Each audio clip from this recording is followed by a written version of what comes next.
तो आखिरकार वो वक्त आ गया है जिसका सबको इंतजार था। चंद्रयान-3 सक्सेसफुली लैंड कर चुका है और भारत चौथा देश बन गया है जो कि एक यान को चांद की सतह के ऊपर सक्सेसफुली लैंड करा दिया है। अब यहाँ पर बहुत लोगों के मन में सवाल है कि इसका लाइफ कितना है, यानी ये जो पूरा मिशन है इसकी लाइफ कितने डेज तक है। तो एक्चुअली में चंद्रयान का लाइफ सिर्फ 15 दिनों के लिए है, क्योंकि वहाँ पर ऑलमोस्ट 14-15 दिनों का दिन होता है, यानी धूप रहता है, और बाकी से 14-15 दिन रात रहता है। तो जैसे सनराइज हुआ वैसे ये लैंड किया, यानी अब 14 दिनों तक प्रज्ञान रोवर अपना काम कर पाएगा। धूप जैसे कोई मिल गया, मैं जादू को धूप चाहिए था, धूप, वैसे प्रज्ञान रोवर पे बहुत सारे सोलर पैनल्स लगे हैं, विक्रम लैंडर पे भी लगा है, तो इनको वही धूप से पावर मिलेगी और धूप बहुत जरूरी है इनके ऑपरेशन के लिए। लेकिन जब 14 दिन खत्म होगा तब धूप चला जाएगा, तब इसका जो इलेक्ट्रॉनिक्स है वो काम करना बंद कर देगा, यानी जो मैक्सिमम डेटा है वो 14 दिनों तक आ चुकी होगी। उसके बाद वो सिंपली वहीं पर निष्क्रिय हो जाएगा, सारे इलेक्ट्रॉनिक पार्ट्स बंद हो जाएंगे। और इसरो के वैज्ञानिक ये कह रहे हैं कि हम होप करते हैं कि वो 14 दिनों के बाद भी कुछ दिन चले, लेकिन ये होप वर्ड यूज किया गया है, यानी इसके लिए कोई सटीक टेक्नोलॉजी नहीं यूज किया गया है इससे वो गारंटीड चलेगा बहुत दिन तक, क्योंकि ये मिशन 14 डेज को माइंड में रखते हुए ही बनाया गया था। बाकी जो ल्यूना 25 जो कि क्रैश किया,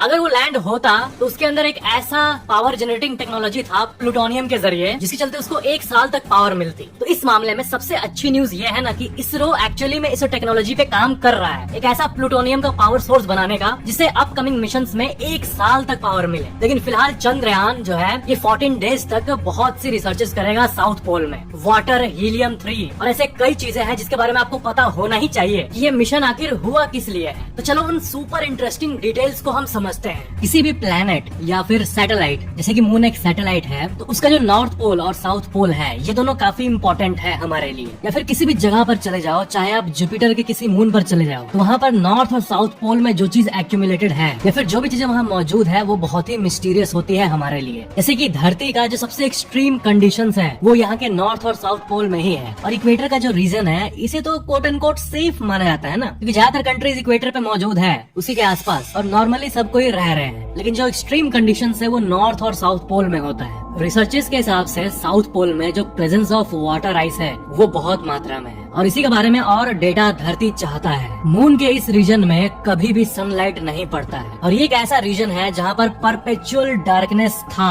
बिलियंस ऑफ ईयर्स से, और डार्कनेस है और डार्कनेस रहेगा। वाटर जो है ये सुनने में बहुत सिंपल लग रहा है, लेकिन वाटर सपोर्ट्स लाइफ, क्योंकि साउथ पोल पर वाटर आइस है। क्यों? क्योंकि वहाँ पर सनलाइट नहीं पहुँचता, और इसलिए वहाँ पर ऐसी कंडीशंस हैं कि पानी बहुत मात्रा में जमी हुई रह सकती है बहुत सालों तक, इनफैक्ट मिलियंस ऑफ ईयर्स तक। आपको पता है पहला एविडेंस, पहली ऐसी कोई जांच, ऐसा कोई कैलकुलेशन जो ये बताए कि पोल्स पर पानी है, ये इंडिया का चंद्रयान 1 पहली बार दिखाया था। ये फोटो आप देख सकते हो, ये जो ब्लू ब्लू आपको दिख रहा है ये है पानी का डिटेक्शन, और इसी प्रेजेंस ऑफ वाटर को चंद्रयान 1 ने आज से करीब 15 साल पहले ही पता कर लिया था। और यही वो कारण है जिसके चलते ये माना गया है कि वहाँ पर वाटर आइस ट्रैप्ड है। और जो मैंने आपको बताया था ना कि किसी भी मिशन में ऑर्बिटर होता है जो कि ऊपर घूमते रहता है, लैंडर होता है और रोवर होता है, तो ये जो ऑर्बिटर्स होते हैं ये किस लिए है वहाँ, ये इसलिए है ताकि वो वहाँ के सारे रीजन्स का डेटा हमें भेज पाए। तो चाहे वो इंडिया का ऑर्बिटर हो या फिर बहुत सारे देश जिसका ऑर्बिटर अभी चांद पर लाइव घूम रहा है, तो उन्हीं ऑर्बिटर्स ने ये डेटा भेजा है कि उस जगह पर आइस वाटर ट्रैप्ड हो सकता है। साउथ पोल का ये जो रीजन है, यहाँ के जो मून क्रेटर्स है वो अनटच्ड है, बिल्कुल भी सनलाइट से टच्ड नहीं है, क्योंकि वहाँ सनलाइट नहीं पड़ता है, और इसलिए वो जैसे था वैसे ही है एकदम शुरू से।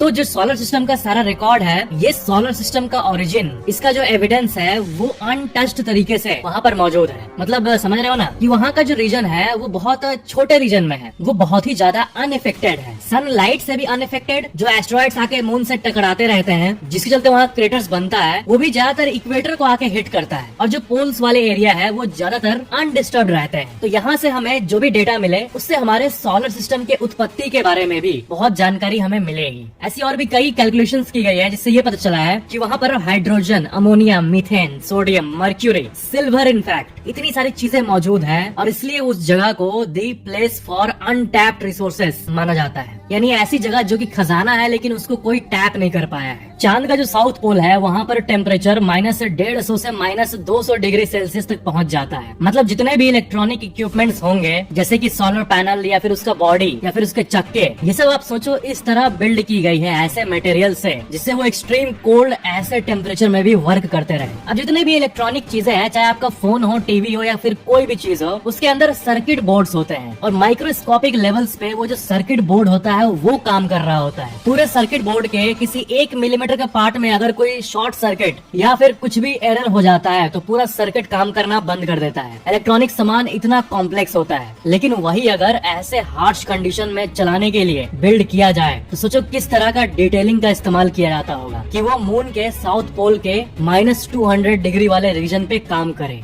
एक सवाल जो आप लोगों में से बहुत लोगों के मन में आ सकता है कि अगर साउथ पोल में लाइट ही नहीं है, सनलाइट आता ही नहीं है, और इधर मैं कह रहा हूँ कि रोवर को पावर पाने के लिए सनलाइट की जरूरत है, तो फिर ये कैसे होगा? तो इसका आंसर ये है कि साउथ पोल के उस इलाके में जहाँ पर लाइट नहीं पहुँचता वहाँ पर एग्जैक्टली नहीं जाएगा, उससे थोड़ा दूर ही तक रोवर जाएगा जहाँ तक लाइट थोड़ा पहुँचे। तो ये है इसका आंसर, एग्जैक्टली डार्क वाला फेज में नहीं चला जा रहा है, क्लोज टू साउथ पोल, एकदम नियर टू साउथ पोल, जहाँ पर लाइट पहुँचेगी वहाँ पे जा रहा है रोवर। हमारे यूनिवर्स में ऐसे कई एलिमेंट्स हैं जो कि धरती के लिए हो सकता है रेयर हो, यहाँ पर हम इन्हें quote and quote rare earth minerals कहते हैं। लेकिन ऐसी कई जगहें हैं हमारे यूनिवर्स में जहाँ पर वही चीजें एबंडेंस में अवेलेबल है। आपने उस प्लेनेट के बारे में सुना होगा जो कि डायमंड का बना हुआ है, डायमंड प्लेनेट कहते हैं इसे। तो ये पूरा प्लेनेट खरबों डॉलर का होगा, पूरे विश्व में इतना पैसा है उससे 1000 गुना ज्यादा उसको मिल जाएगा जो इस प्लेनेट का डायमंड ला दे धरती पर, क्योंकि डायमंड धरती के लिए रेयर है लेकिन वहाँ के लिए रेयर नहीं है। तो चांद भी कुछ ऐसा ही है, चांद में भी ऐसे कई मिनरल्स है जो कि धरती के लिए रेयर है लेकिन चांद के लिए नहीं, वहाँ पर एबंडेंस में अवेलेबल है। स्कैंडियम, एट्रियम, ये दोनों उन कई रेयर मिनरल्स में से 2 का नाम लिया मैं आपको, और ये दोनों व्हीकल इंजन्स में यूज होता है। इस दुनिया में इतनी सारी गाड़ियां हैं उसमें यूज होता है, इलेक्ट्रॉनिक डिवाइसेस में यूज होता है, और जो रेडार सिस्टम होता है जो मिलिट्री के पास होता है उसमें भी इन रेयर मिनरल्स का यूज किया जाता है।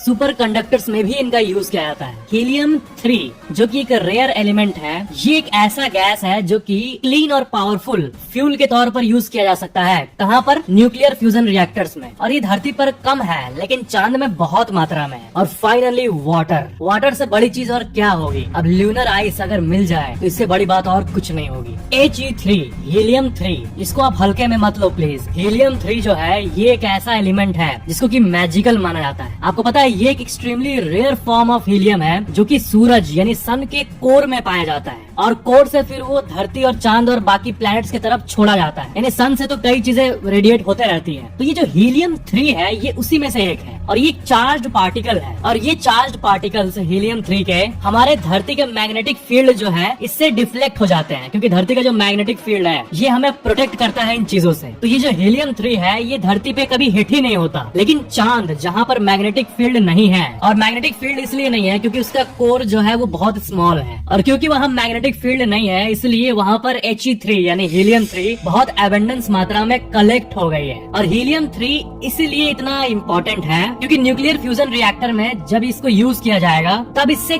क्लीन एनर्जी निकलेगा, क्योंकि ये बाकी चीजों की तरह जो कि यूज होते हैं न्यूक्लियर प्लांट्स में एक फ्री न्यूट्रॉन नहीं प्रोड्यूस करता। ये थोड़ा कॉम्प्लेक्स हो गया मुझे पता है, बट आप ये मानो कि एक फ्री न्यूट्रॉन प्रोड्यूस करना न्यूक्लियर प्लांट में जब पावर जनरेट होती है तो ये फ्री न्यूट्रॉन एक पॉल्यूशन की तरह होता है। लेकिन हीलियम 3 एक ऐसा एलिमेंट है जिसके बारे में साइंस जानता है जिससे कि क्लीन न्यूक्लियर एनर्जी बन सकता है विदाउट एनी पॉल्यूशन, जो कि बहुत बड़ी बात है। और इसलिए वैज्ञानिकों के लिए चांद पर मौजूद ये हीलियम 3 इतना इम्पोर्टेंट है। हीलियम 3 के साथ साथ silicon, iron, magnesium, calcium, aluminium, manganese, titanium, ये सब चीजें भी चांद पर मौजूद है। मतलब चांद एक ट्रेजर बॉक्स की तरह है, लिटरली नहीं लेकिन इनडायरेक्टली। और नासा का जो अपोलो मिशन हुआ था उसमें चांद पे सिल्वर भी बहुत मात्रा में मिला था और गोल्ड भी थोड़े मात्रा में मिला था। किस जगह पर मिला था पता है? जो अर्थ फेसिंग साइड होता है, जो मैं बोला ना कि साउथ पोल और नॉर्थ पोल तो थोड़ा इनएक्सेसिबल हो जाता है, लेकिन जो फेस हमें दिखता है डायरेक्ट यहाँ से, वो इक्वेटर के पास वाला एरिया, वहाँ पर सिल्वर और गोल्ड भी मौजूद है। जो सॉफ्ट लैंडिंग है वो कितना हार्ड था ये चांद ने हमें सिखा दिया। जैसे कितने सारे चैलेंजेस फेस करने पड़ते हैं इस लैंडिंग में, तो इससे ये पता चलता है कि अपोलो मिशंस में कितना ज्यादा रिस्क होता होगा। सोचो ये क्रैश का घटना तब हो जैसे कि जो रशिया का लूना 25 क्रैश हुआ है, उसमें अगर मान लो इंसान होता तब क्या होता। तो अगर विदाउट ह्यूमन, बिना इंसान वाला जो स्पेस क्राफ्ट है उसको लैंड करना इतना हार्ड है और कुछ ही कंट्रीज कर पाए हैं, तो अगर इंसान के जाने की बात हो तो वो कितना ज्यादा रिस्की होगा सोचो।